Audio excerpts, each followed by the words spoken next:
भगवते वासुदेवाय नमः। ओम नमो भगवते वासुदेवाय नमः। ओम नमो भगवते वासुदेवाय नमः। आज मैं सुख सागर ग्रंथ का तृतीय स्कंद का प्रथम अध्याय की कथा कहने जा रही हूँ। प्रेम से सुनिए। दुखी होए धृतराष्ट्र से विदुर दियो घर त्याग, तीर्थ दर्शन को गए मेटन चित की आग। तहाँ उद्धव से विदुर जी भेटे कंठ लगाए, पूछन लगे कुशल सभा मन में अति हर्षाय। सुखदेव जी बोले, हे राजा परीक्षित, जो प्रश्न तुमने मुझसे पूछा है वही श्री विदुर जी ने मैत्रेय जी से पूछा था।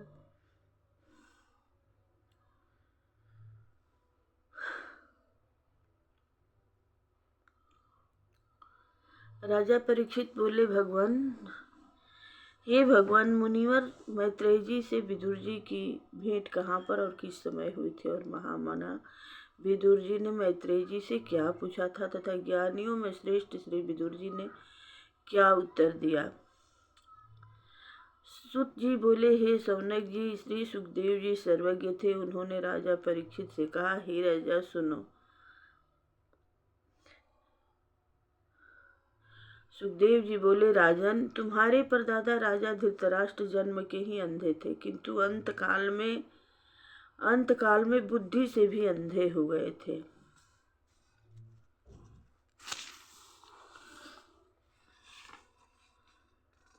कारण कि ज्ञान शक्ति तथा मति मारी गई थी। उन्होंने तुम्हारे पितामह पांडवों के साथ बचपन से ही दुर्व्यवहार तथा अन्याय किया। उन्हें लाक्षागृह में जलाने का प्रयत्न किया। धर्मराज युधिष्ठिर की रानी द्रौपदी के केश भरी सभा में खींचते हुए दुशासन को नहीं रोका। भोले भाले धर्मपरायण धर्मराज युधिष्ठिर को कपट के जुए में खेलने के लिए पुत्रों द्वारा बुलवाकर उनका राजपाट छीन लिया। पुत्रों को इस अन्याय से नहीं रोका। अंत में उन 5 पांडवों को वन में निकाल दिया।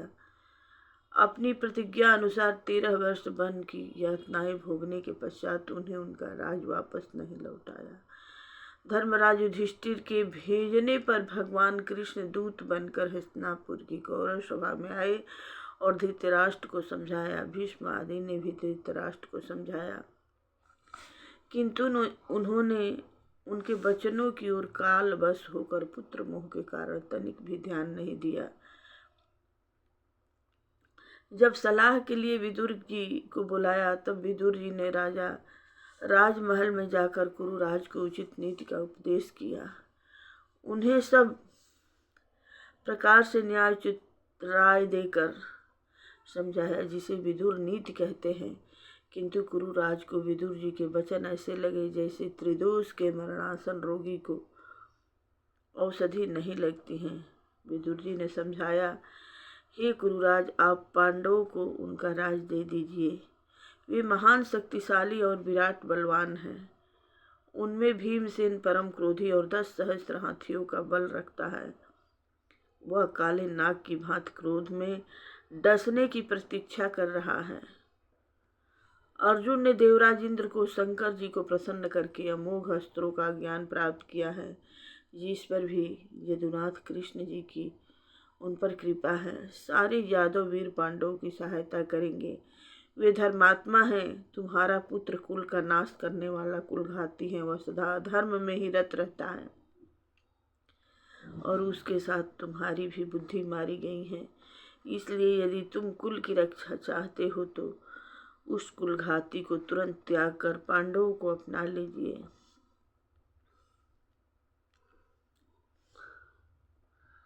जब विदुर जी ऐसा कह रहे थे, तब क्रोधी दुर्योधन ने उठकर विदुर जी का तिरस्कार अपमान भरे वचनों से करते हुए कहा कि इस पाजी टुकड़खोर को शीघ्र ही नगर से निकाल दिया जाए। यह जिसके टुकड़े खाता है उसी के विरुद्ध सलाह देता है। भाई धृतराष्ट्र के सामने ही ऐसी कटु अपमान जनक वचनों को सुनकर और भाई के कुछ भी न कहने पर विदुर जी तुरंत वहां से उठकर चले आए और राजद्वार पर अपने धनुष बाण टांग कर वन की ओर चल दिए।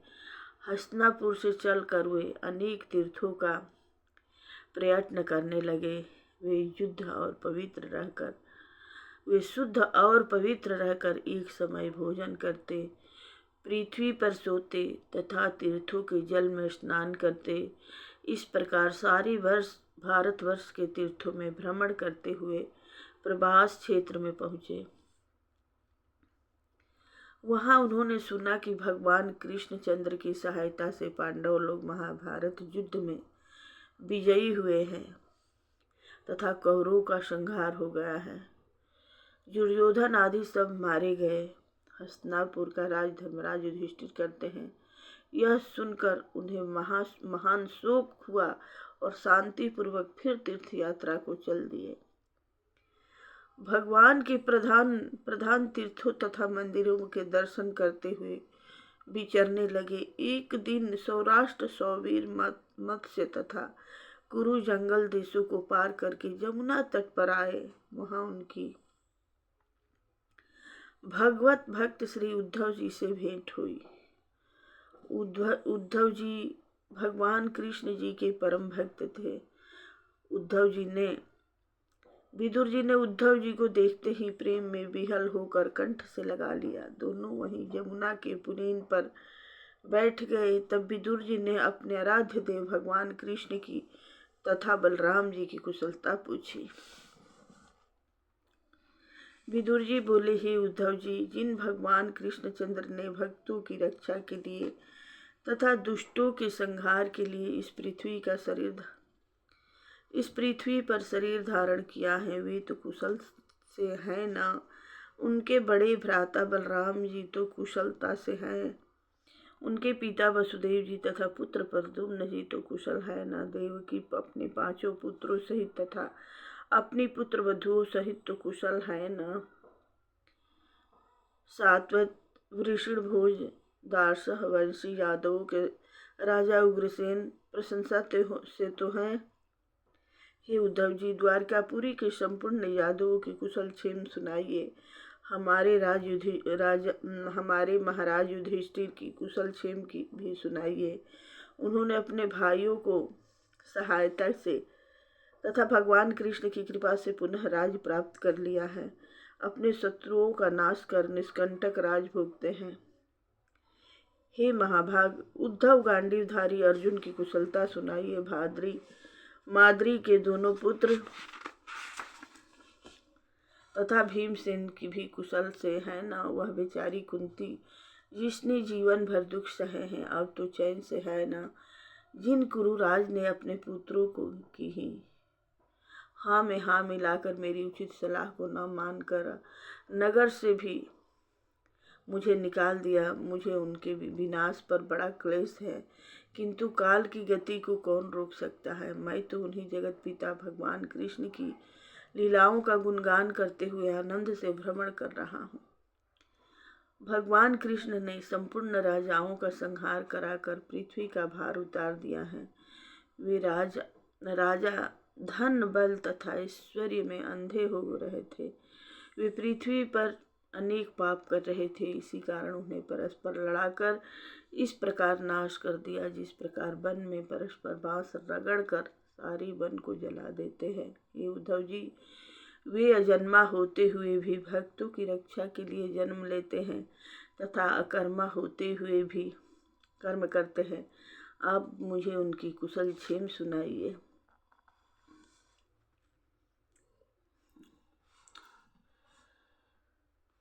दूसरा अध्याय की कथा।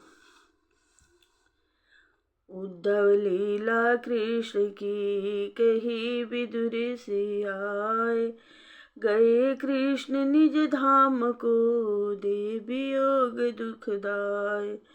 गद गद हो रोने लगे करि करि प्रभु गुणगान, कृष्ण चंद्र के साथ में पाए सुख महान। सुखदेव जी बोले, हे राजा परीक्षित, विदुर जी के इस प्रकार पूछने पर उद्धव जी को अपने परम पूज्य आराध्य देव भगवान कृष्ण जी का स्मरण हो आया। उनके वियोग में इतने गदगद तथा विह्वल हो गए कि एक मुहूर्त तक उनका कंठ रुधा रहा और वे चुपचाप बैठे हुए नेत्रों से आंसू बहाते रहे। तब आंसू पोंछकर विदुर जी से इस प्रकार बोले। उद्धव जी बोले, हे विदुर जी, भगवान श्री कृष्ण रूपी सूर्य के अस्त हो जाने से सारे ग्रहों में अंधकार हो गया है। सारे गृहों में अंधकार हो गया है, वे सब मृत सम हो गए हैं। मैं उनकी क्या कुशल सुनाऊं। हम यादव लोग बहुत अभागे हैं, जिनके मध्य में साक्षात भगवान के रहते हुए भी उन्हें इसी प्रकार नहीं पहचान सके, जिस प्रकार अमृतमय चंद्र को उनके साथ रहने वाली मछलियां नहीं पहचान सकती थी। सभी यादव लोग उन्हें श्रेष्ठ यादव समझे हुए थे। वे नित्य साधारण पुरुषों की भांति हमारे साथ उठते थे, बैठते थे, क्रीड़ा करते थे, मुझे बुलाकर मेरी सराह लेते थे। हम सभी उन्हें फूले हुए थे, किंतु महानुभाव पुरुष उन्हें भली प्रकार पहचानते थे। वे ही भगवान आज इस भूमंडल से अंतर्ध्यान हो गए हैं। भगवान ने अपनी लीला दिखाने के लिए ही योग माया से अवतार धारण किया था। अब वह लीला विग्रह समेट लिया। हे विदुर जी, मैं उनकी लीलाओं का क्या वर्णन करूं। मैं तो नित्य उन्हीं के साथ उन्हीं के चरण सेवा में रत रहता था। उन्हीं चरणों की रज को मस्तक पर चढ़ाकर अपने को अहोभाग्य मानता था। धर्मराज युधिष्ठिर के राज सूर्य जग में जिस समय उनकी अग्र पूजा हुई थी, उस समय उनकी शोभा अवर्णनीय थी। संपूर्ण राजा लोग की दृष्टि उन्हीं के मुख चंद्र पर गड़ गई थी। उनकी संपूर्ण लीलाएं अप्राकृत थी। जब मुझे उनकी लीलाओं का स्मरण हो आता है, तब मैं व्याकुल हो जाता हूँ। उन्होंने कंस को मारकर अपने पिता वसुदेव जी को बंधन मुक्त किया था। ब्रज में ब्रजबालाओं के साथ बाल लीलाएं की, जिसके कारण वे ब्रजबालाएं उनकी भक्ति तथा प्रेम में इतनी विभोर थी कि उन्हें भक्ति योग तथा प्रेम योग के सन्मुख अन्य कोई योग उत्तम नहीं लगा। उन्होंने इंद्र आदि देवताओं का मान मर्दन किया। कहाँ तक कहूँ, ब्रह्मा को भी अपनी लीला में 1 वर्ष तक चकित रखा। उन भगवान कृष्णचंद्र ने भक्तों को परम गति तो दी थी ही, किंतु अपने शत्रु शिशुपाल, कंस, जरासंध आदि को भी परम गति प्रदान की, क्योंकि उनके शत्रुओं का ध्यान वैर भाव के कारण सदा उनमें ही लीन रहता था। प्रजापति ब्रह्मा की प्रार्थना करने पर भूभार उतारने के लिए ही उन्होंने ब्रज में अवतार धारण किया था। उन्होंने पूतना आदि राक्षसियों तथा राक्षसों का बचपन में ही खेलते खेलते संहार कर दिया। काली नाग को नाथ कर यमुना का विष युक्त जल शुद्ध कर दिया। किशोरावस्था में शरद ऋतु के आगमन पर गोपियों के साथ रास विलास करते और उन ब्रजबालाओं को आनंदित करते थे।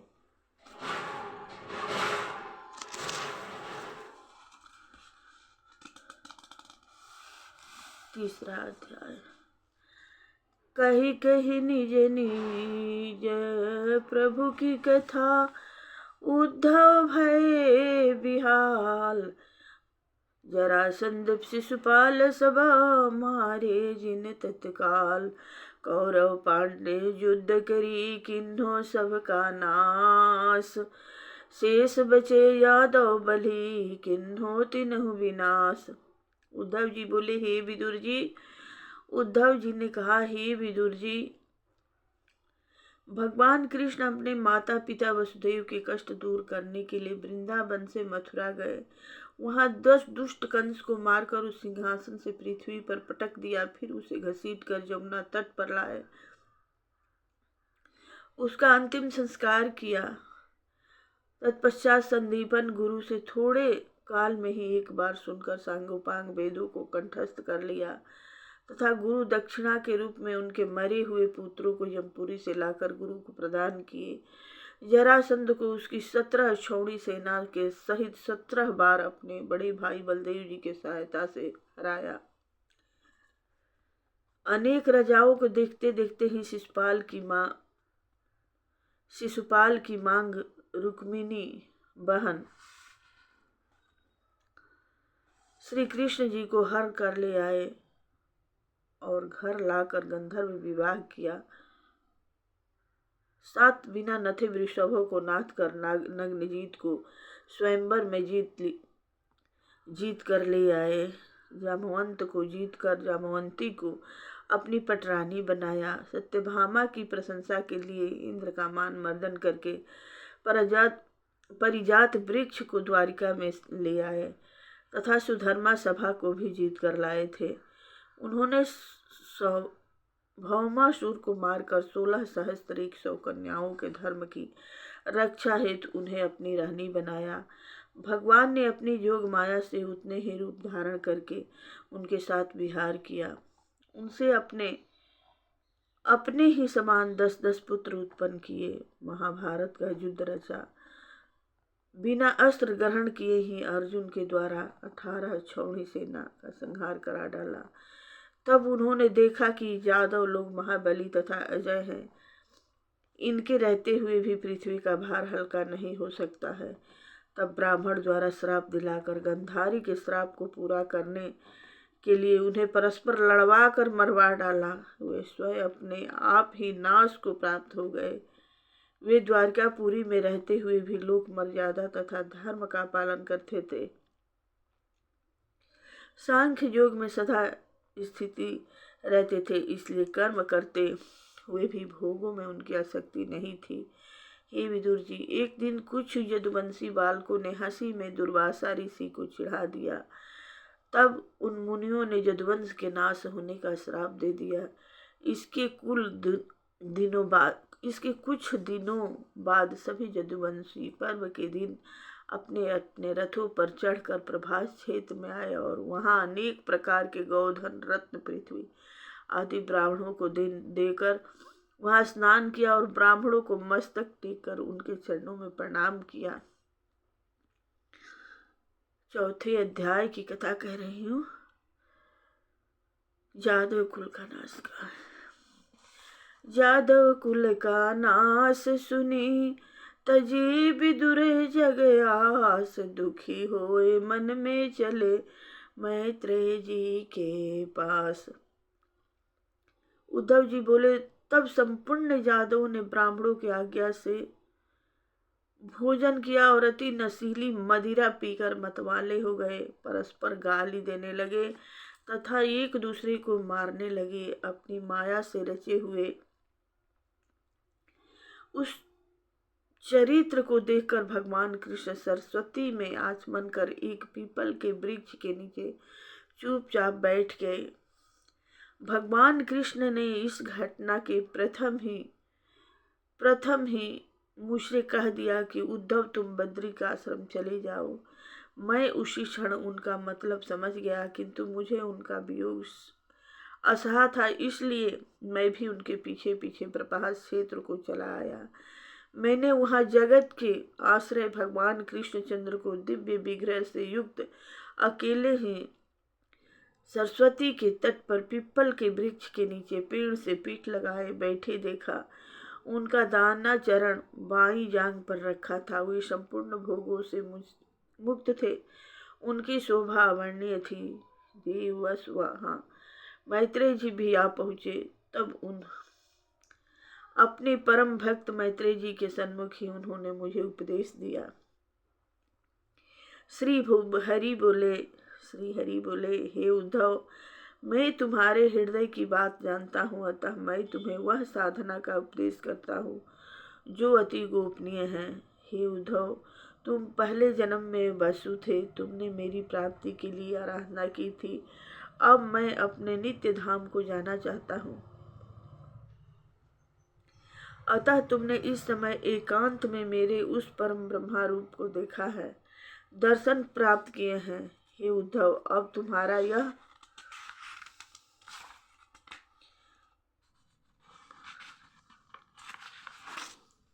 अंतिम जन्म है। तुम इस जीवन मरण के चक्कर में न रहोगे, क्योंकि तुमने मेरी कृपा प्राप्त कर ली है। जो उत्तम उपदेश मैंने सृष्टि के आदि में कमल पर बैठे हुए ब्रह्मा को दिया था, वह भागवत उपदेश मैं तुम्हें देता हूँ, उसे तुम ग्रहण करो। हे विदुर जी, भगवान के ऐसे मधुर तथा रस भरे वचन सुनकर मुझे अति आनंद प्राप्त हुआ। मेरी वाणी रुध गई, नेत्रों से प्रेमाश्रु बहने लगे। तब मैंने कहा, हे भगवान, जिसे आपकी कृपा प्राप्त है उसके लिए अर्थ, धर्म, काम, मोक्ष ये चारों पदार्थ हस्तगत हैं, किंतु मुझे इनमें से किसी भी पदार्थ की चाह नहीं है। केवल मुझे आपके चरणों की सेवा चाहिए। मुझे आपकी लीला ही भ्रम में डाले रहती है। आप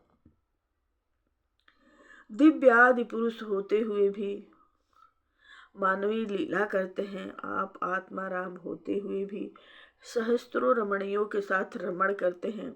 इस प्रकार की विचित्र लीलाएं मुझे चक्कर में डाले रहती हैं। आप मुझे अपने स्वरूप का ज्ञान कराइए। हे विदुर जी, जब मैंने इस प्रकार भगवान कृष्ण से निवेदन किया, तब उन्होंने अपने स्वरूप का ज्ञान कराने वाले उपदेश को दिया। हे महाभाग विदुर जी, मैं उन अचैतन्य भगवान के मुखारविंद से उनके स्वरूप का ज्ञान प्राप्त करके उनकी वंदना तथा परिक्रमा करके यहाँ यमुना तट पर चला आया हूँ।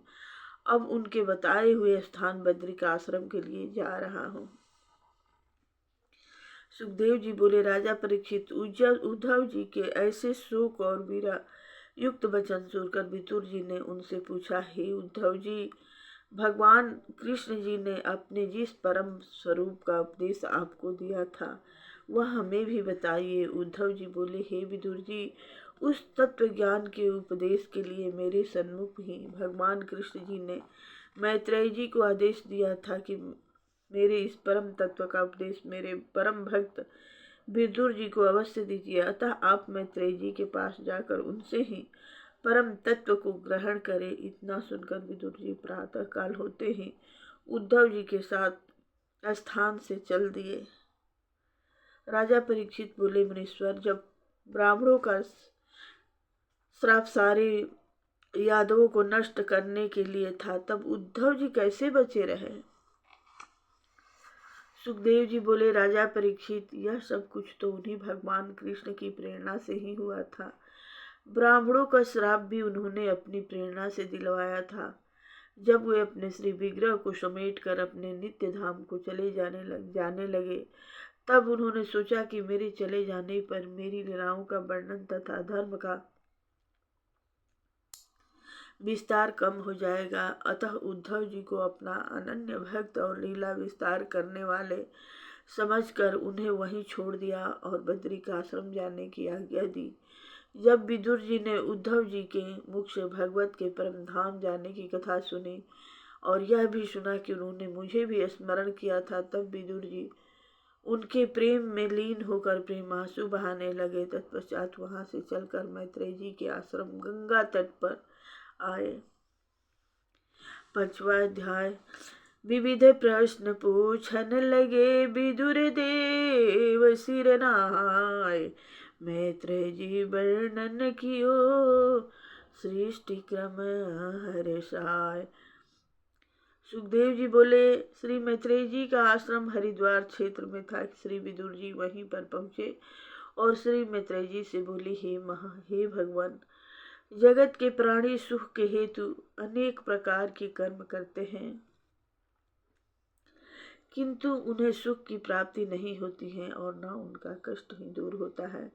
इसलिए हे मुनीश्वर, इस विषय में कौन सा कर्म करना उचित है जिसके द्वारा प्राणियों को सुख प्राप्त हो? जो प्राणी भगवान कृष्ण जी से विमुख रहकर अधर्म में लगे हुए हैं, उनके दुखों को दूर करने के लिए आप जैसे साधु जन ही उनके कष्टों का निवारण करते हैं। आप मुझे उन शक्तिमान साधन का उपदेश कीजिए जिसमें संपूर्ण प्राणियों का कष्ट दूर होकर सनातन ब्रह्म का ज्ञान प्राप्त हो सके। भगवान किस प्रकार से सृष्टि की रचना, पालन तथा उनका लय करते हैं, इन सब रहस्यों को आप मुझे समझाएं।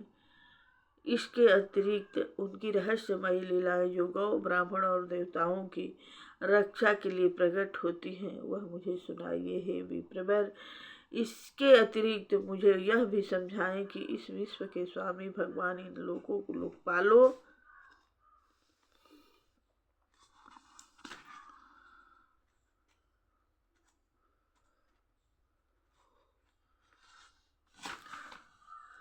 आदि की रचना किस प्रकार करते हैं, किस प्रकार से ऊंच नीच वर्णों की व्यवस्था करते हैं। इसलिए हे मैत्रेय जी, आप मुझ दीन पर कृपा करके पवित्र कीर्तिमान भगवान श्री हरि की लीलाओं का छांट छांट कर हमारे कल्याण हेतु समझाइए। सुखदेव जी बोले, विदुर जी ने संपूर्ण जगत के कल्याण के लिए मुनिवर मैत्रेय जी से यह प्रश्न किया। तब श्री मैत्रेय जी बोले, भक्तों में श्रेष्ठ विदुर जी, आपने इन दुखी जीवों के उद्धार के लिए जो प्रश्न किया है वह अति उत्तम है। आपने श्री व्यास जी के वीर्य से साक्षात धर्म रूप अवतार लिया है, इसलिए आपसे तो कोई भी धर्म का मर्म छिपा नहीं है। आप भगवान कृष्ण जी के परम भक्त हैं, इसलिए जब वे परम धाम को गए तब आपको ज्ञान उपदेश करने के लिए आज्ञा मुझे दे गए थे। इसलिए मैं इस अखिल विश्व की उत्पत्ति, स्थिति और प्रलय के विषय में तथा भगवान की अनेक लीलाओं को क्रमशः आपके सन्मुख कहता हूँ। सृष्टि के आरंभ में आत्माराम जगत के स्वामी श्री भगवान संपूर्ण जीवों को अपने में लीन करके अपनी माया के सहित अकेले ही थे। उस समय उनके अनेक रूप नहीं थे, यह जगत केवल भगवत रूप ही था। उनकी माया शक्ति सुप्त दशा में और उनकी ज्ञान शक्ति जागृत अवस्था में थी। उस समय केवल परमात्मा ही साक्षी रूप प्रकाशमान थे। काल के अनुसार भगवान की यह त्रिगुणमयी माया अत्यंत क्षोभ को प्राप्त हुई। तब भगवान ने विराट से पहले में बीज को धारण किया। तत्पश्चात काल की गति से उस परमात्मा की अव्यक्त माया के द्वारा वह महत्व उत्पन्न हुआ। वह अज्ञान को नष्ट करने वाला विज्ञान स्वरूप था। उसी महत्व से अहंकार की उत्पत्ति हुई, जो अधिदैत्य, अधिभूत और अध्यात्म तीन रूप होने से मन, भूत और इंद्रियों का बनाने वाला है। वह अहंकार वैकारिक रूप से सात्विक, राजस, तामस तीन गुणों वाला है। इसलिए अहंकार तत्व में विकार उत्पन्न होने पर मन और उसके अधिष्ठाता देवता तथा राक्षस अहंकार से कर्मेंद्रियों, ज्ञानेंद्रियों तथा तामस अहंकार के द्वारा संपूर्ण भूतों का कारण और उनको बद्ध करने वाले आकाश प्रकट हुआ। जब विराट पुरुष की दृष्टि आकाश पर पड़ी तब काल, माया और तन्मात्रा उत्पन्न हुई। उनमें क्षोभ उत्पन्न हुए पर वायु उत्पन्न हुआ। उनमें क्षोभ उत्पन्न होने पर वायु तत्व उत्पन्न हुआ। वायु और आकाश के विकृत होने पर रूप तन्मात्रा उत्पन्न हुई, जिससे तेज उत्पन्न हुआ। फिर आकाश, वायु और तेज ने मिलकर रस तन्मात्रा के कारण रूप जल की उत्पत्ति की। तत्पश्चात आकाश, वायु, तेज और जल इन चारों के संयोग से गंध गुण वाली पृथ्वी की उत्पत्ति हुई। हे विदुर जी, इन तत्वों के परस्पर मिलने से ही दूसरे तत्व उत्पन्न हुए। जो तत्व उत्पन्न हुए उन तत्वों में पिछले तत्वों का भी गुण होता है। देवताओं ने कहा, हे परमेश्वर, इस जगत में तीनों तापों से संपूर्ण जीव व्याकुल होने लगे हैं।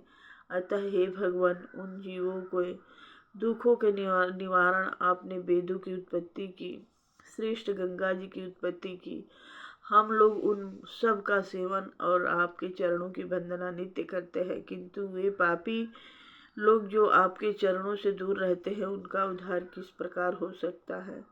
हे आदिदेव, आपने इन देवताओं को त्रिगुणमय उत्पन्न किया है, इसलिए हमारे रूप स्वभाव भिन्न भिन्न है। हम परस्पर मिल नहीं पाते हैं। आप हमें वह मार्ग प्रदर्शन कीजिए जिससे हम इस संपूर्ण ब्रह्मांड की रचना करके आपको समर्पण कर सकें,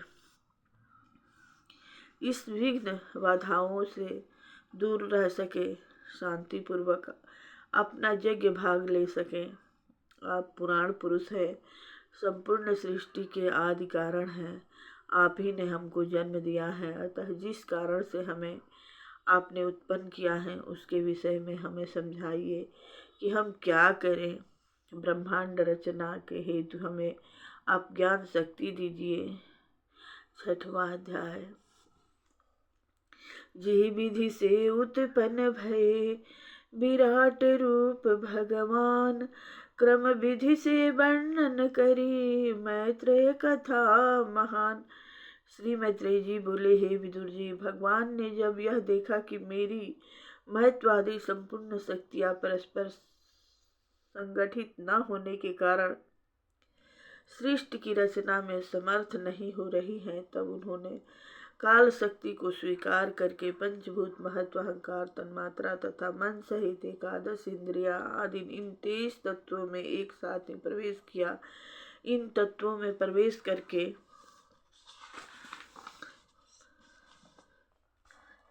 उन्हें सोए हुए जीवों को शक्ति प्रदान की और उन्हें जागृत किया।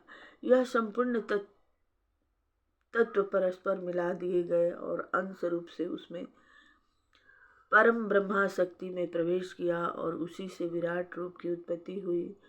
उन विराट पुरुष में यह संपूर्ण विश्व स्थित है। नर अतिथि जल के भीतर अयन अतिथि आश्रय लेकर वह अंडा रूप हिरण्यमय विराट पुरुष 1 सहस्त्र दिव्य वर्ष तक संपूर्ण प्राणियों को अपने में लीन करके पड़ा रहा। वह विराट पुरुष तत्वों को धारण करने वाला ज्ञान स्वरूप क्रिया तथा आत्मशक्ति से परिपूर्ण था। उसने अपनी शक्तियों से अपने 3 भाग किए। पहला ज्ञान शक्ति के द्वारा चैतन्य स्वरूप, दूसरा 10 भाग प्राण, अपान, समान, व्यान, उदान, नाग, कूर्म, क्रकल, देवदत्त और धनंजय, अध्यात्म, अधिदैव तथा अधिभूत, ये 3 भाग प्रकट किए। यह विराट भगवान की आदि जीवन शक्ति वाले होने के कारण, जीवात्मा तथा जीव स्वरूप होने के कारण, परमात्मा तथा प्रथम अंश स्वरूप होने के कारण आदि अवतार मान गए हैं। यह विराट पुरुष जीव रूप से 1 प्रकार का, प्राण रूप से 10 प्रकार का तथा अध्यात्म, अधिभूत तथा अधिदैव रूप से 3 प्रकार का माना गया है। विराट भगवान का प्रथम मुख खुला। विराट भगवान का प्रथम मुख खुला जिससे वाक इंद्रिय तथा लोकपाल अग्नि उत्पन्न हुए। इसी से यह प्राणी बोलता है। तत्पश्चात ताल की उत्पत्ति हुई है जिसमें लोकपाल वरुण तथा उनका अंश रसेंद्रिय की स्थान हुई। इसके बाद नासिका छिद्र उत्पन्न हुए। इनमें अश्विनी कुमार प्राणेंद्रिय के साथ उत्पन्न हुए। तत्पश्चात नेत्र प्रकट हुए, उनमें सूर्यदेव प्रविष्ट हुए। उस नेत्रेंद्रिय से अनेक रूपों का ज्ञान हुआ। तत्पश्चात त्वचा प्रकट हुई जिससे के स्पर्श का ज्ञान होता है। फिर कान उत्पन्न हुए, उनमें श्रवणेंद्रिय के साथ 10 दिशाएं प्रकट हुई। फिर रोम उत्पन्न हुए जिससे औषधियाँ उत्पन्न हुई। तत्पश्चात लिंग उत्पन्न हुआ जिसके वीर्य रूप से प्रजापति की उत्पत्ति हुई। तत्पश्चात गुदा उत्पन्न हुई जिसमें लोकपाल मित्र वायु इंद्र सहित प्रविष्ट हुए। तत्पश्चात हाथ उत्पन्न हुए, उनमें देवराज इंद्र प्रविष्ट हुए। तत्पश्चात विराट पुरुष के चरण प्रकट हुए, उसमें अपनी संपूर्ण गति शक्ति को लेकर विष्णु भगवान प्रविष्ट हुए। तत्पश्चात बुद्धि उत्पन्न हुई, वहाँ ब्रह्म प्रविष्ट हुए। तत्पश्चात हृदय उत्पन्न हुआ, वहाँ मन के साथ चंद्रमा प्रविष्ट हुए। इसके बाद विराट भगवान में अहंकार तत्व प्रकट हुआ, इसमें रुद्रदेव प्रविष्ट हुए। इसमें चित्त उत्पन्न हुआ जिसमें महत्व ब्रह्मा प्रविष्ट हुए। इस चित्त शक्ति से जीवात्मा चेतन शक्ति प्राप्त करता है। इन विराट पुरुष के सिर से स्वर्गलोक, पगों से पृथ्वी तथा नाभि से आकाश उत्पन्न हुआ, जिनमें सत्व गुण से देवता, रजोगुण से मनुष्य और तमोगुण से राक्षस तथा भूत प्रेत आदि उत्पन्न हुए। विदुर जी, ब्राह्मण मुख से उत्पन्न हुए हैं, भुजाओं से क्षत्रिय, जांघों से वैश्य तथा पैरों से शूद्र उत्पन्न हुए हैं। हे विदुर जी, विराट भगवान के रूप तथा गुणों का वर्णन करना शेष, महेश, गणेश तथा ब्रह्मा की भी शक्ति से परे है। तो फिर मेरी तो शक्ति ही क्या है। जैसा मैंने गुरु मुख से सुना वैसा ही मैंने अपनी शक्ति के अनुसार आपके सन्मुख वर्णन किया। हम लोगों की भलाई तो इसी में है कि उनके गुणों का वर्णन करते रहें। उन भगवान को हम साष्टांग प्रणाम करते हैं। 7वां अध्याय की कथा। विविध प्रश्न किन्हे विदुर मैत्रेय को शिरनाय, कि विधि क्रीड़ा करते प्रभु न माया निज उपजाय। विराट रूप की विभूतिया कहो मुझे समझाए, विधिवत क्रम सृष्टि कहो मिटे ताप दुख जाय। विदुर जी बोले, हे मैत्रेय जी, भगवान सत्व स्वरूप, निर्विकार, निर्गुण तथा इच्छा रहित होते हुए भी फिर वे सृष्टि रचने की इच्छा क्यों करते हैं? जो भगवान पूर्ण काम तथा सदैव असंग है, वे अपनी क्रीड़ा की निर्मित भी सृष्टि रचने का संकल्प क्यों करते हैं? भगवान अपनी त्रिगुणमयी माया से सृष्टि रचते हैं और उसी माया से उसका पालन तथा संहार भी कर देते हैं। जो भगवान कभी माया में लिप्त नहीं होते हैं, उनका संयोग उस माया से किस प्रकार हो जाता है? जो भगवान संपूर्ण क्लेशों से रहित सतचित्त आनंद घन स्वरूप है, उन्हें क्लेश और दुर्भाग्य किस प्रकार सताता है? इसलिए हे भगवान, मेरी इन शंकाओं को आप दूर कीजिए।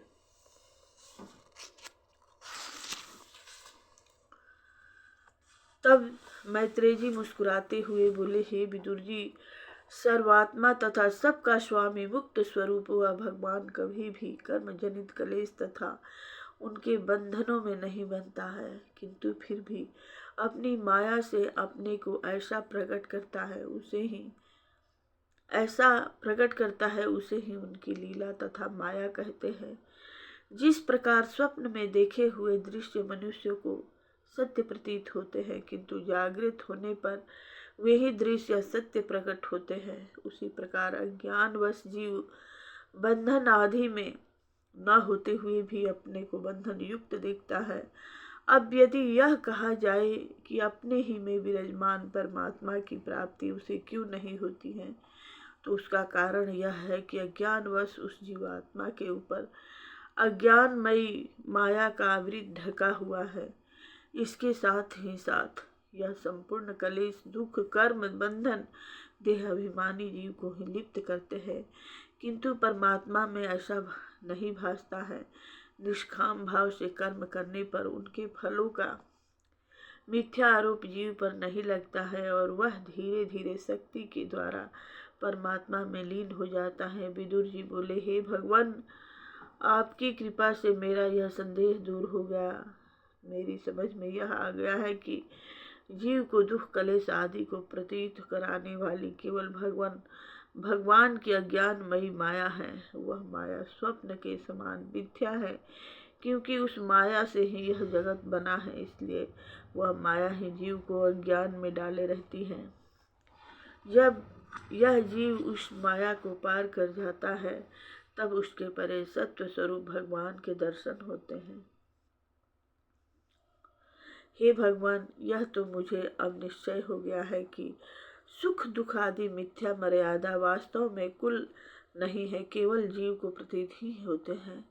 केवल उस प्रतीत के हट जाने पर जीवात्मा दुख सुख से मुक्त हो जाता है और यह समत्व भाव को प्राप्त होकर भगवत चरणों में लीन हो जाता है। हे मैत्रेय जी, आपने अभी बताया था कि सृष्टि के आदि में विराट पुरुष की उत्पत्ति हुई और उसमें स्वयं परमात्मा ने प्रवेश किया। उसी को वेदों ने आदि पुरुष कहा है। उसके सहस्त्रों पैर, जंघाएं और हाथ हैं। अब आप मुझे यह बताइए कि उन विराट भगवान से संपूर्ण ब्रह्मांड की उत्पत्ति किस प्रकार हुई और इन लोकों, लोकपालों, देवताओं, मनुष्यों, पशु पक्षी आदि जरायुध, स्वेद, अंडज और उद्भिद सृष्टि की उत्पत्ति किस प्रकार हुई। परमात्मा ने रजोगुण से ब्रह्मा, सतोगुण से विष्णु तथा तमोगुण से महादेव जी का रूप धारण करके कौन कौन सी लीलाएं की हैं, आप इन सब का वर्णन मुझे सुनाइए। हे विदुर जी, अर्थ, धर्म, काम, मोक्ष के साधनों की विधियां, पितर गणों की सृष्टि, ग्रह, नक्षत्र आदि की स्थिति किस प्रकार होती है, दान, तप, यज्ञ आदि के क्या फल हैं, भगवान की गति, भगवान की प्राप्ति किस प्रकार होती है, महत्व आदि किस प्रकार प्रकट होते हैं, प्रलय कितने प्रकार के होते हैं, प्रलय के पश्चात योग निद्रा में सोए हुए भगवान की कौन कौन से तत्व सेवा करते हैं, कौन कौन से तत्व उनमें लीन रहते हैं, जीव तत्व परमात्मा का स्वरूप ज्ञान, गुरु तथा शिष्य का आपस में क्या प्रयोजन है, ज्ञान किस प्रकार प्राप्त होता है। हे मित्र जी, मेरी संपूर्ण शंकाएं मिटाने की कृपा कीजिए। सुखदेव जी बोले, राजा परीक्षित, व्यास नंदन विदुर जी के ऐसे गुंड वचन सुनकर और जगत के कल्याण का हेतु समझकर मैत्रेय जी प्रसन्न होते हुए मुस्कुराकर इस प्रकार बोले। 8वां अध्याय की कथा। ब्रह्म की उत्पत्ति कही मैत्रेय जी हर्षाय, कमल नाभ के रूप की महिमा कही बनाय। श्री मैत्रेय जी बोले, विदुर जी, आप भगवान के भक्तों में श्रेष्ठ और स्वयं धर्मराज ही हैं। आप तो सदा ही श्री हरि चरणों में निवास करते हैं। उन्हीं श्री हरि की लीलाओं से उत्प्रोत श्रीमद् भागवत पुराण मैं आपको सुनाता हूँ। इस श्रीमद् भागवत पुराण को भगवान शंकरचरण ने सनंद कुमार जी को सुनाया था। फिर उन्होंने सांख्यायन मुनि को सुनाया था। श्री सांख्यायन जी ने अपने शिष्य तथा मेरे गुरु श्री पराशर जी को और बृहस्पति जी को यह महाभागवत पुराण सुनाया था। उसी भागवत पुराण को श्री पराशर जी ने पुलस्त जी के आदेश अनुसार मुझे सुनाया था। हे विदुर जी, वही भागवत पुराण मैं आपको सुनाता हूँ। सृष्टि के आदि में यह संपूर्ण ब्रह्मांड जल मग्न था। चारों ओर केवल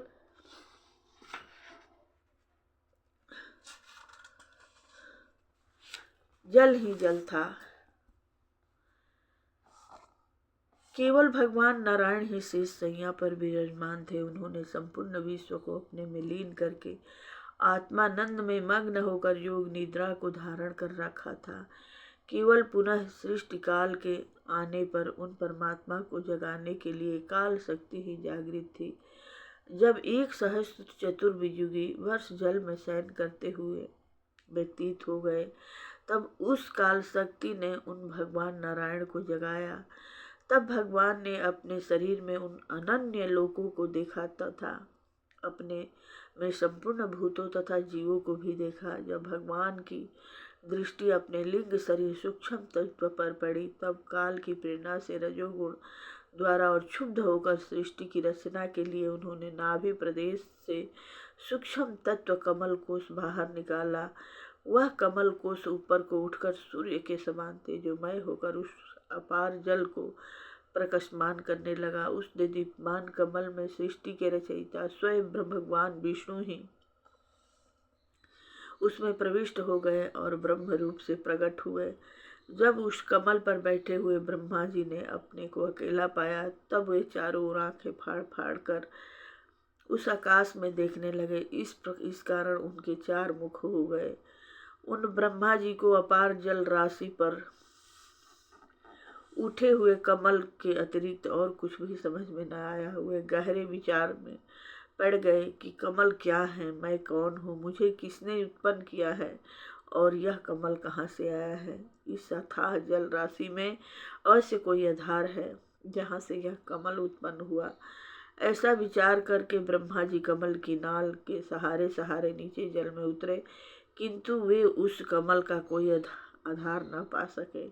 उस अपार जल राशि में कमल की उत्पत्ति स्थान को खोजते खोजते बहुत काल व्यतीत हो गया। अंत में विफल होकर वह पुनः अपने कमल पर आ बैठे और समाधि में लीन हो गए। इस प्रकार दिव्य 100 वर्ष तक योग अभ्यास करने के पश्चात उन्हें ज्ञान प्राप्त हुआ और उत्पत्ति करने वाले भगवान को अपने अंतःकरण में देखा।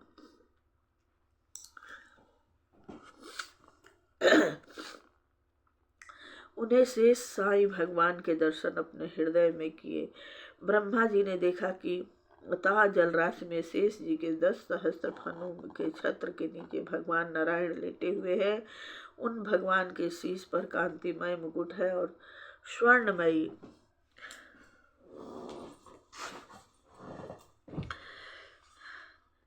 चार भुजाएं हैं। उनके अंग प्रत्यंग दिव्य शोभा से दीप्यमान हैं, रत्नों व भूषणों से सुशोभित हैं, पीताम्बर धारण किए हुए हैं।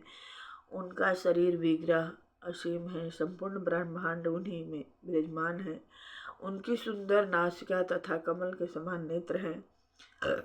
मनोहर मुस्कान भक्त जनों को सुख देने वाली वक्ष स्थल में श्रीवत्स का चिन्ह शोभायमान है। शेष जी के सहस्त्र फन उनका वस्त्र है। इनके कंठ में वनमाला विराजमान है। शंख चक्र गदा पद्म धारण किए हुए हैं। उन प्रजापति ब्रह्मा ने केवल नारायण की नाभि सरोवर में से उत्पन्न हुआ कमल जल, आकाश, वायु और स्वयं अपना शरीर, ये 5 ही वस्तुएं देखें। इनके अतिरिक्त और कुछ उन्हें दृष्टि नहीं आया। तब विश्व को की रचना की इच्छा करने वाले ब्रह्मा जी ने अपने उत्पत्ति करने वाले भगवान नारायण में मन लगाकर उनकी वंदना आरंभ कर दी। ब्रह्मा जी द्वारा भगवान की स्तुति। ब्रह्मा जी बोले, हे भगवान, बहुत काल के पश्चात मैं आपको पहचान नहीं सका। बड़े दुर्भाग्य का विषय है कि आप प्राणियों में वास करते हुए भी उनसे नहीं पहचाने जा सकते। इस संपूर्ण विश्व में आप ही समाये हुए हैं। आपके अतिरिक्त और कोई वस्तु नहीं है। आप ही अनेक रूपों में प्रतीत होते हैं। आप सत्य चित आनंद घन हैं। चित्त शक्ति के कारण आप स्वयं प्रकाश हैं। आपका आनंदमय भेद रहित ये तेज युक्त स्वरूप संपूर्ण विश्व में समाया हुआ है। आप ही संपूर्ण विश्व का कल्याण करने वाले हैं। नरकगामी जीव ही आपकी निंदा करते हैं। मैं आपको बारंबार नमस्कार करता हूँ। जीव जब तक आपके चरण अबिंदु का आश्रय नहीं लेता है, तब तक उन्हें यह संसारिक माया, भय, तृष्णा, शोक, मोह, मत्सम सताते रहते हैं। शोक, मोह, ममत्व सताते रहते हैं। जबकि जब आपके शरण में आ जाता है, तब वह इन संपूर्ण कलेशों से मुक्त हो जाता है। यह सर्दी, गर्मी, वर्षा, कामा, अग्नि, इंद्रियों के विषय रूप आप ही की माया है। हे देव, इन साधारण प्राणियों की तो बात ही क्या है। बड़े बड़े ऋषि मुनि भी आपके कीर्तन आदि से विमुख रहते हैं। वे अनेक संसारिक मायाओं में फंसे हुए हैं।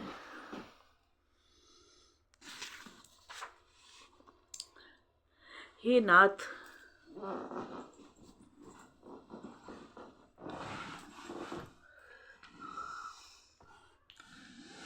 आप विशुद्ध शक्ति योग के द्वारा शुद्ध हृदय में विराजमान रहते हैं। हे नाथ, आपके भक्त आपको जिस रूप से भजते हैं, आप उन पर कृपा करने के लिए वही रूप धारण कर लेते हैं। आप अंतरात्मा हैं। आप एक होते हुए भी अनेक हैं। मनुष्य का कर्तव्य यज्ञ, दान, तपस्या, व्रत आदि से आपको प्रसन्न करना है। आपके प्रसन्न होने पर संपूर्ण अर्थ फल प्राप्त होते हैं। आपका प्रकाश होने पर हृदय के संपूर्ण अंधकार नष्ट हो जाते हैं। इस जगत की उत्पत्ति, स्थिति और संहार आप अपनी लीला मात्र से ही करते हैं। मैं आपको बारंबार नमस्कार करता हूँ। आपके नाम संकीर्तन से ही जन्म जन्मांतरों के पाप नष्ट हो जाते हैं और आप ब्रह्म पद की प्राप्ति आपसे होती है। विश्व वृक्ष रूप में आप ही हैं। मैं आपको बारंबार नमस्कार करता हूँ। आप ही ब्रह्मा, शिव और विष्णु के रूप में होकर इस विश्व की उत्पत्ति, स्थिति और लय करते हैं।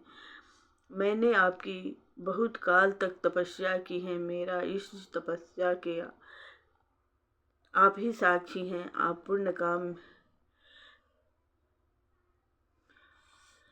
विषय वासनाओं से युक्त तथा माया से परे हैं। धर्म की रक्षा के लिए ही अनेक रूप धारण करते हैं। आप ही प्रलय काल के पश्चात संपूर्ण प्राणियों को अपने उदर में लीन कर लेते हैं। जब यह आपकी इच्छा सृष्टि रचने की होती है, तब आप भी आपकी नाभि के कमल कोश से मेरी उत्पत्ति होती है तथा आपकी कृपा से मैं आपके उदर में समाई हुई सृष्टि की पुनः रचना करता हूँ। हे भगवान, पूर्व कल्प के समान मुझे पुनः बुद्धि प्रदान कीजिए, जिससे मैं पूर्व की भांति फिर सृष्टि रच सकूं।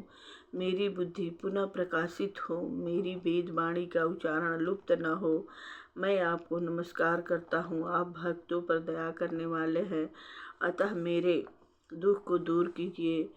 श्री मैत्रेय जी बोले, विदुर जी, अपने उत्पत्ति स्थान कमलधारी श्री भगवान की इस प्रकार स्तुति करके ब्रह्मा जी थक कर मौन हो गए।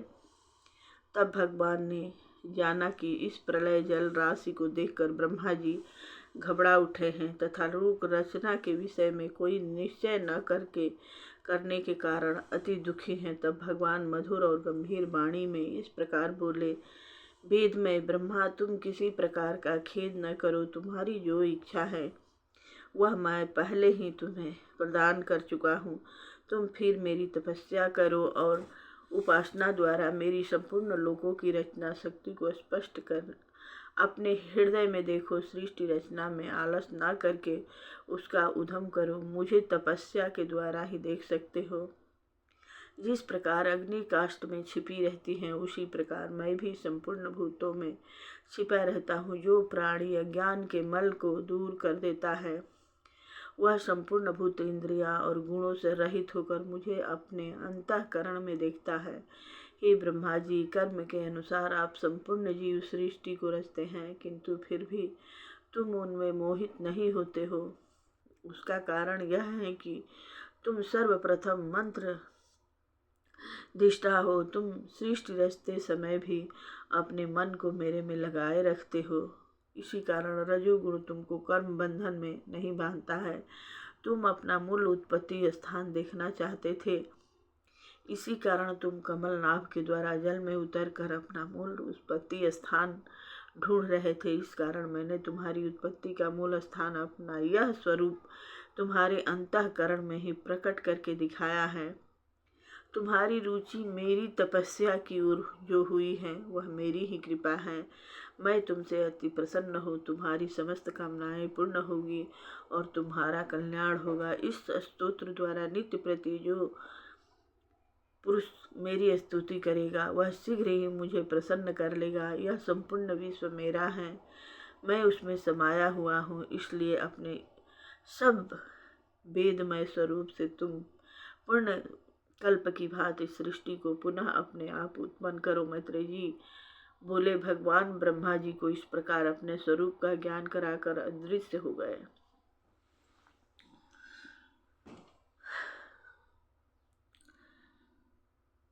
दसवां कथा मैत्रेय जी द्वारा 10 प्रकार की सृष्टि का वर्णन। विदुर जी बोले, हे मैत्रेय जी, कमल नाभ भगवान के अंतर्ध्यान होने पर ब्रह्मा जी ने सृष्टि की रचना किस प्रकार की, आप क्रमशः सबका वर्णन कीजिए। सुत जी बोले, शौनक जी, धर्मात्मा विदुर जी के ऐसा पूछने पर मैत्रेय जी अति प्रसन्न हुए और विदुर जी के पूछे हुए प्रश्न का उत्तर देते हुए बोले,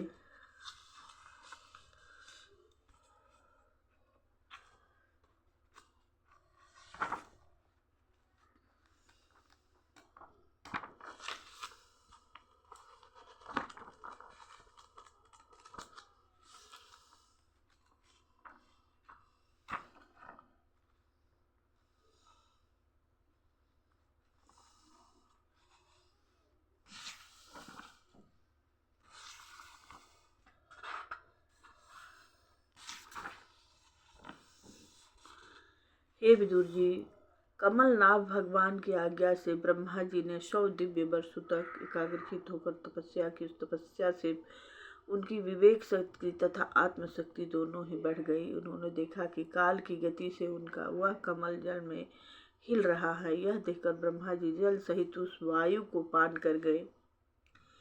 तत्पश्चात उस कमल पर जिसमें वह बैठे हुए थे प्रवेश कर गए।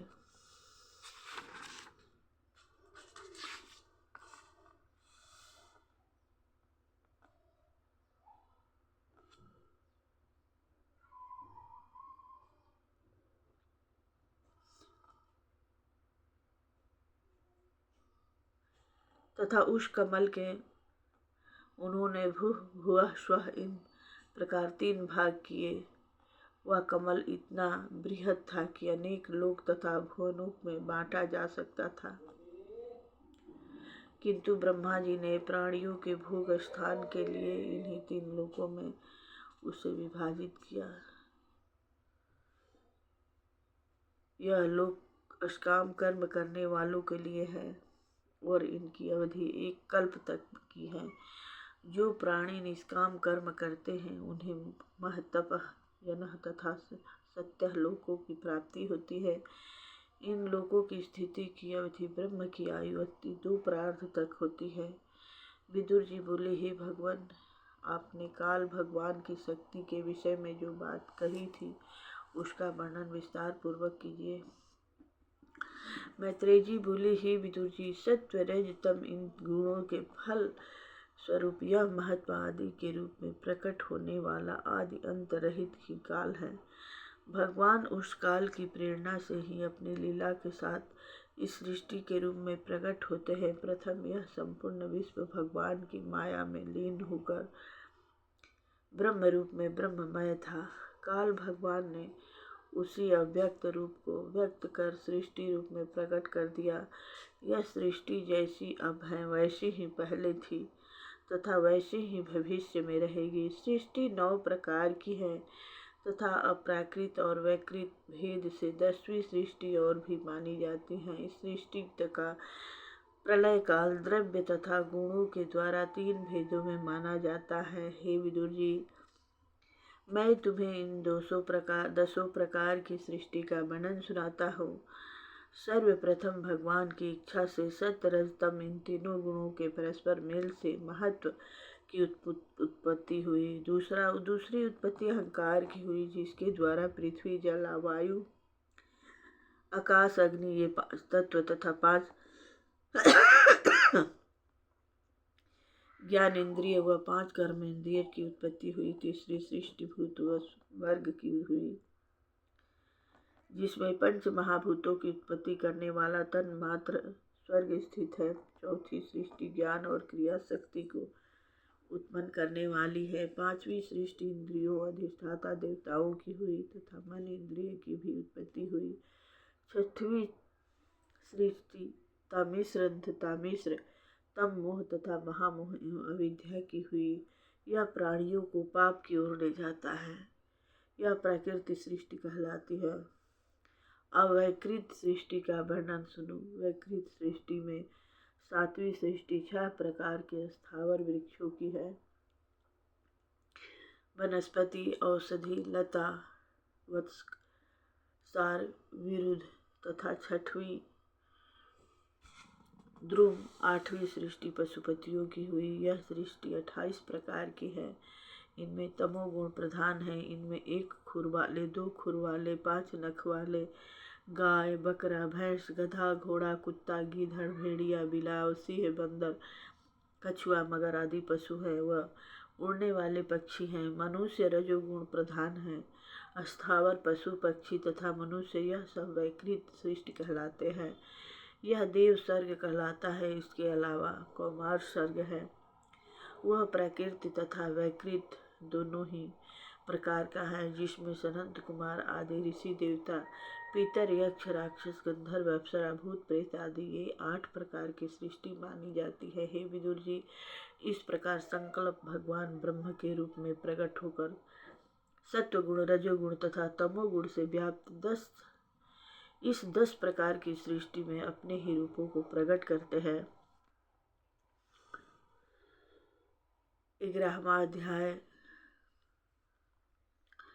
मैत्रेय जी द्वारा काल विभाग का वर्णन। मैत्रेय जी बोले, विदुर जी, पृथ्वी का अति सूक्ष्म से सूक्ष्म अंश जिसका कोई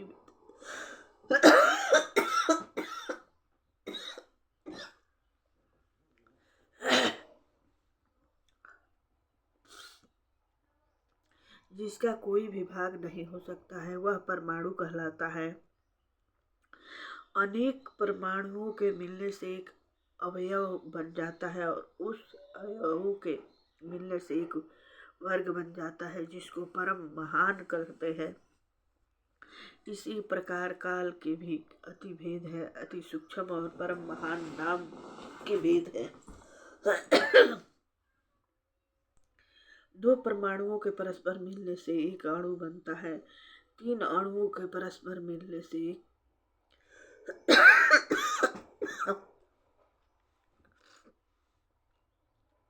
त्रिश्रेणु बनता है, जो सूर्य की किरणों के प्रकाश में किसी झरोखे में होकर आता जाता दिखलाई देता है। इस प्रकार के तीन त्रिश्रेणुओं को पार करने में जितना समय सूर्य को लगता है, उसी का नाम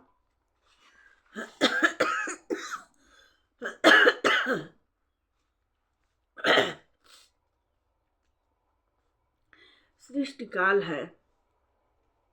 उसी सृष्टिकाल से सतगुना काल वेद काल कहलाता है तथा तीन वेद का एक बल बनता है।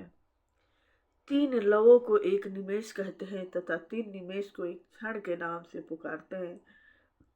5 क्षण को एक काष्ठा कहते हैं तथा 15 काष्ठाओं के समय को एक लघु कहते हैं। 15 लघुओं के समय को एक दंड अथवा घड़ी कहते हैं। 2 घड़ी का एक मुहूर्त होता है। 6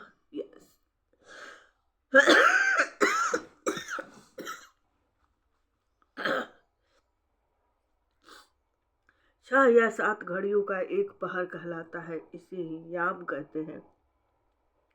यह दिन रात में 8 होते हैं। एक घड़ी समय ज्ञात करने के लिए इस प्रकार का काल मापक यंत्र बन सकता है। 6 पल तावे का एक बर्तन निर्माण किया जाए जिसमें एक प्रस्थ जल आ सके। उस बर्तन में 4 मास से सोने की 4 अंगुल प्रमाण की लंबी सलाई से पेंदे में छेद किया जावे तथा उस बर्तन को जल से भरे हुए बड़े बर्तन में छोड़ दिया जाए।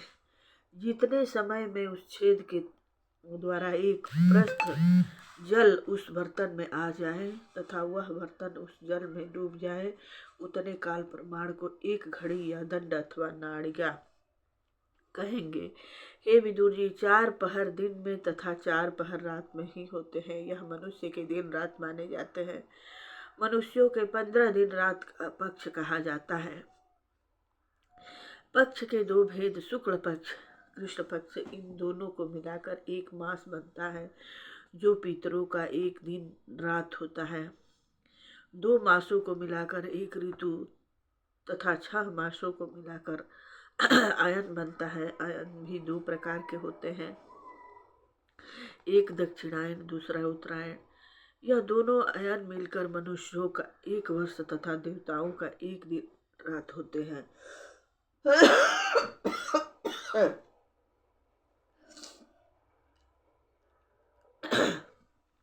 इस प्रकार मनुष्यों की 100 वर्ष की आयु प्रमाण मानी जाती है। काल के अधिष्ठाता भगवान सूर्य एक परमाण से लेकर वर्ष प्रयत्न काल को 12 राशियों में बांटकर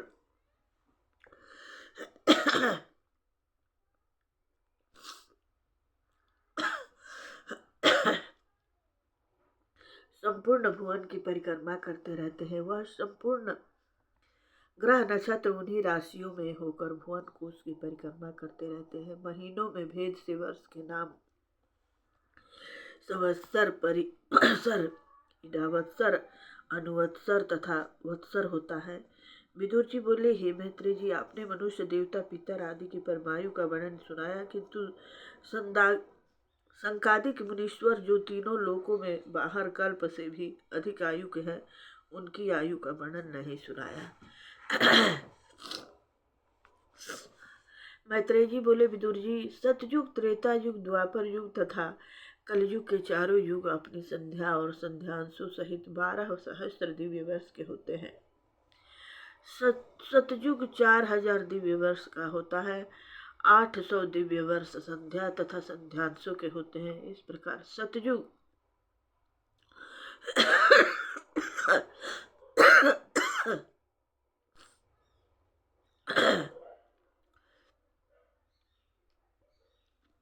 इसी प्रकार 3 सहस्त्र दिव्य वर्ष का त्रेता युग और 600 दिव्य वर्ष उनकी संध्या तथा संध्यांशों को मिलाकर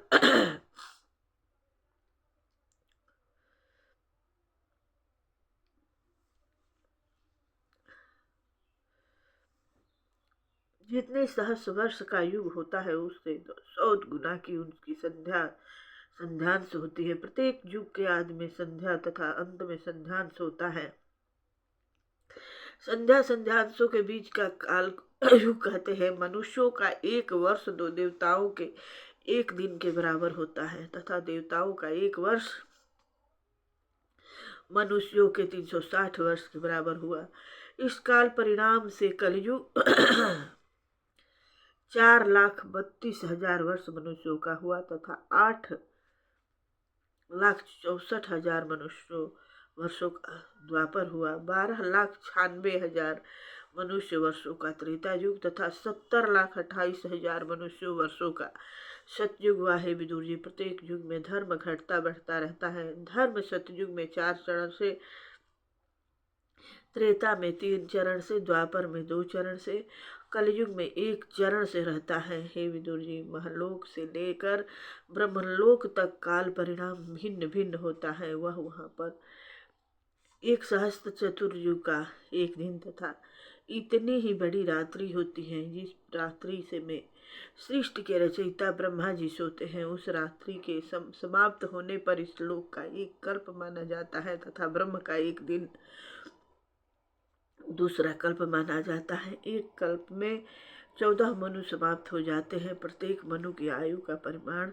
17 चतुर्युगी होता है। इस हर एक मनवंतर में बहुत से मनु, उनके वंश राजा लोग, सप्तऋषि, देवतागण, इंद्र तथा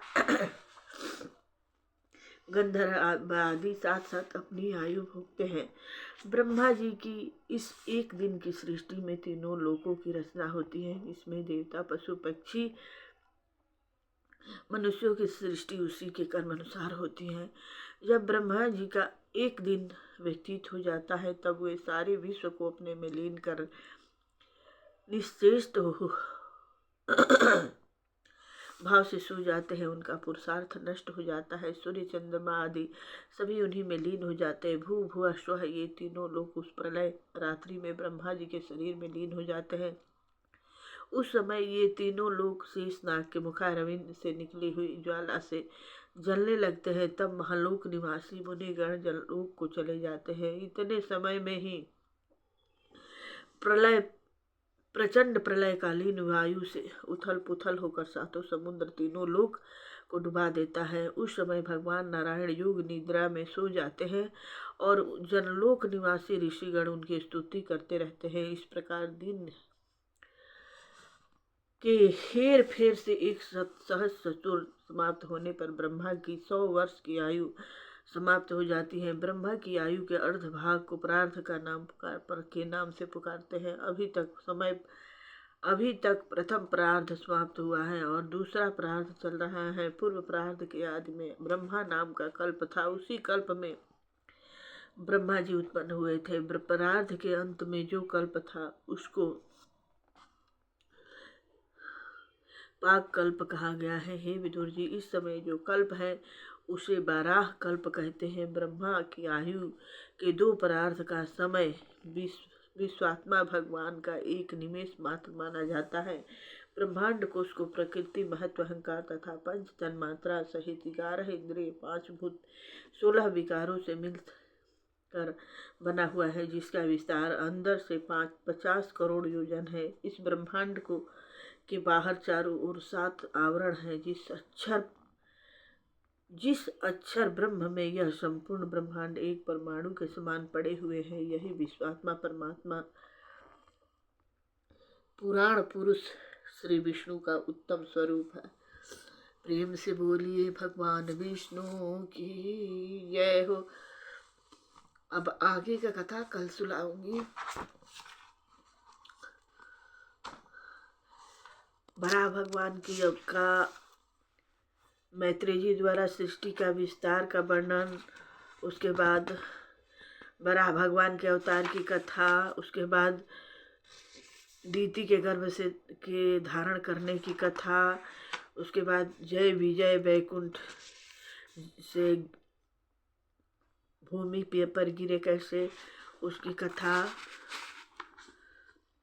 हिरण्यकश्यप हिरण्याक्ष की कथा, बराह भगवान का परस्पर युद्ध की कथा, हिरण्याक्ष का वध का कथा, ब्रह्मा जी की सृष्टि का वर्णन करना, कर्दम ऋषि के तप की कथा,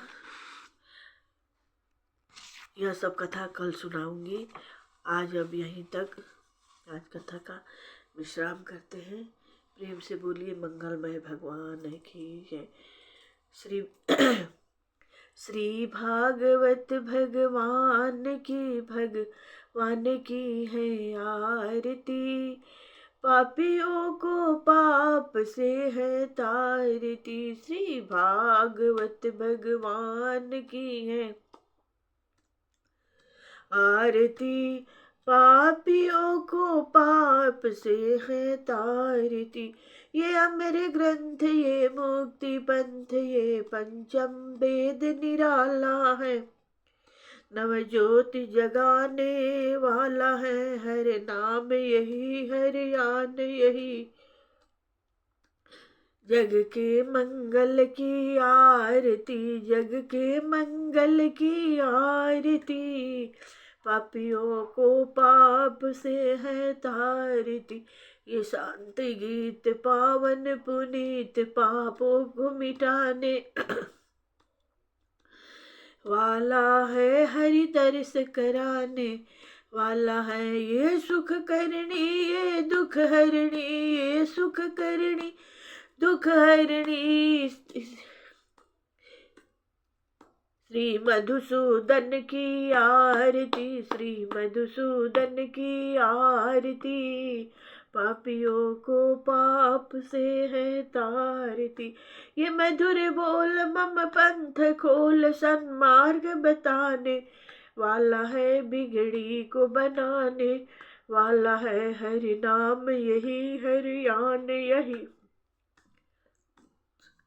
हरि नाम यही, हरि यान यही, जग के मंगल की आरती, जग के मंगल की आरती, पापियों को पाप से है तारती। श्री भागवत भगवान की है आरती, पापियों को पाप से है तारती। प्रेम से बोलिए भागवत भगवान की जय, अमर ग्रंथ की जय, मंगलमय भगवान की जय। देखिए दोस्तों, एक घड़ी आधो घड़ी आधो में पुनियाद, तुलसी संगत साधु की कटे कोटि अपराध।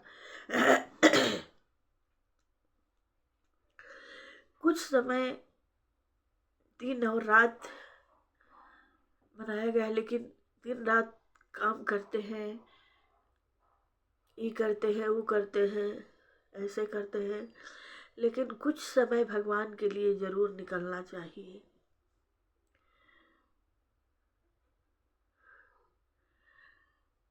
व्यर्थ की बातों में नहीं निकलना चाहिए।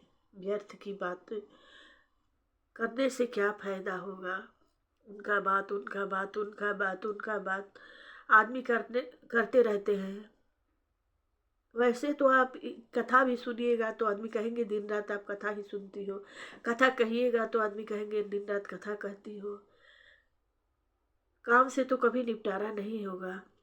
बोलने वाले का तो दिमाग है, वो बोलते ही रहेंगे आपको, कुछ भी करिएगा कभी आपको अच्छा नहीं कहेंगे।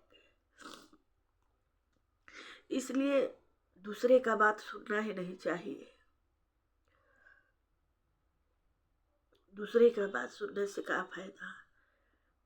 जो जो दूसरे के साथ जितना समय बर्बाद करेंगे, बिताएंगे, या सुनने से उतना समय भगवान में लगाएंगे तो कुछ ज्ञान प्राप्त होगा।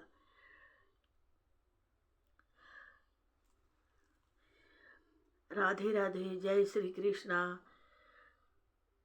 कैसा लगा कथा भक्तों? अच्छा लगे तो कमेंट बॉक्स में जय श्री कृष्णा जरूर लिखिएगा।